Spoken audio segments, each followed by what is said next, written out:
ശക്തമായ മഴയിൽ വടകരയിൽ ഹെഡ് പോസ്റ്റ് ഓഫീസ് ചുറ്റുമതിലും പാർക്കിംഗ് ഏരിയയും തകർന്നു. തകർന്ന മതിലിന് സമീപത്തായുള്ള ശുചിമുറി ഏത് നിമിഷവും നിലം പൊത്തുമെന്ന അവസ്ഥയിലാണ്. ഷഹീദ് ചേരുന്നുണ്ട് വിവരങ്ങളുമായി. ഷഹീദ്, ജില്ലയിൽ ഇപ്പോഴും ശക്തമായ മഴയാണോ?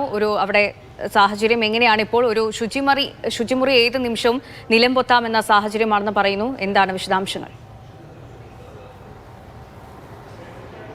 കോഴിക്കോട് വടകരയിലാണ്. വടകര ഹെഡ് പോസ്റ്റ് ഓഫീസിൻ്റെ കെട്ടിടമാണ് ഈ രീതിയിൽ ഇതിൻ്റെ ചുറ്റുമതിൽ തകർന്ന് അപകട ഭീഷണിയിലായിരിക്കുന്നത്. ഏകദേശം 10-40 വർഷം പഴക്കമുള്ളതാണ് ഈ കെട്ടിടവും ചുറ്റുമതിലുമെല്ലാം.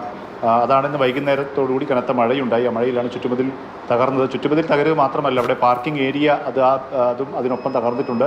ഒപ്പം തന്നെ അവിടെ ഒരു ശുചിമുറിയുണ്ട്, അതും ഏത് നിമിഷവും തകരുന്ന അവസ്ഥയിലാണുള്ളത്. ഈ ഹെഡ് പോസ്റ്റ് ഓഫീസ് കെട്ടിടം തന്നെ വിള്ളിലൊക്കെ വീണ് ആ രീതിയിൽ തകർച്ചാ ഭീഷണിയിൽ തന്നെയാണ്. കുറേ കാലമായി പരാതിയുണ്ട്. നിരവധി ആളുകൾ ആശ്രയിക്കുന്നതാണ്. കൊയിലാണ്ടി താലൂക്ക് കേന്ദ്രഭരണ പ്രദേശമായ മാഹി ഉൾപ്പെടെയുള്ള സ്ഥലങ്ങളിലൂടെ ഇവിടെ ഹെഡ് പോസ്റ്റ് ഓഫീസായി പ്രവർത്തിക്കുന്നതാണ് ഈ സ്ഥാപനം.